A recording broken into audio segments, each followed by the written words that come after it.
ថ្ងៃនេះតើគ្នាសម្រាប់បងប្អូនណាដែលចង់ចេះកាត់តសំឡេង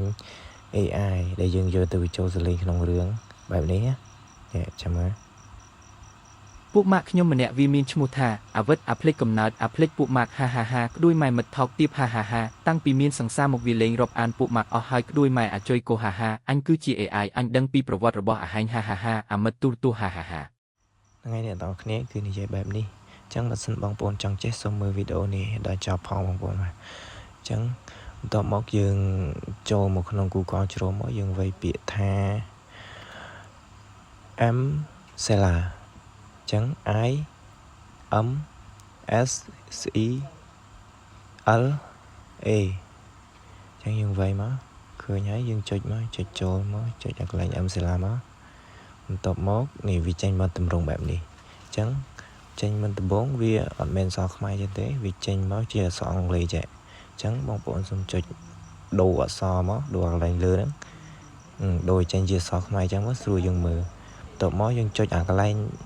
នេះមកនេះកន្លែងនេះចុចមកផ្លែកមកអញ្ចឹងនេះវាចេញមកទម្រង់បែបនេះអញ្ចឹងមកដល់ទម្រង់បែបនេះហើយបងប្អូនចុចដាក់មកដាក់ភាសាមកយើងដាក់ខ្មែរមកយើងនៅខ្មែរដាក់ខ្មែរមកយើងដាក់ខ្មែរមកខ្ញុំដាក់អក្សរខ្មែរអញ្ចឹងខ្មែរមកវាហៅចេញខ្មែរ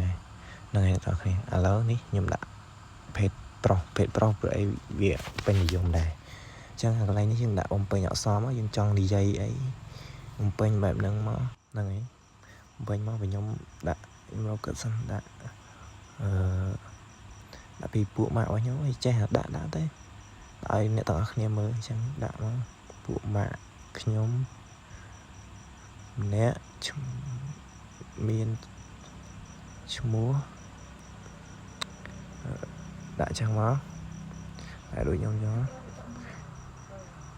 យើងសាកទៅណានេះខ្ញុំគ្រាន់តែសាកឲ្យបងប្អូនទាំងអស់គ្នាមើលដាក់ទេអញ្ចឹងបងប្អូនទាំងអស់គ្នាចង់ដាក់ពីអ្វីរបស់អ្នកទាំងអស់គ្នាដាក់តាមចិត្តតើនេះកន្លែងនេះយើងដាក់ធម្មតាក៏បានដាក់ឲ្យលឿនជាងនឹងក៏បានតែសំខាន់គឺដាក់ធម្មតាសំឡេងវាព្រោះអញ្ចឹងយើងចុចបង្កើតសំឡេងមកបង្កើតសំឡេងយើងអូសមកក្រោមបន្តិចមកយើងឃើញពួកម៉ាក់ខ្ញុំម្នាក់មានឈ្មោះថាអាវិតហាហាហាហ្នឹងហើយអ្នកទាំងគ្នាមានតែប៉ុណ្្នឹងឯងបើសិនជាបងប្អូនទាំងអស់គ្នាជប់ចិត្តនឹងវីដេអូនេះសូមជួយចុច Subscribe ម្នាក់មួយ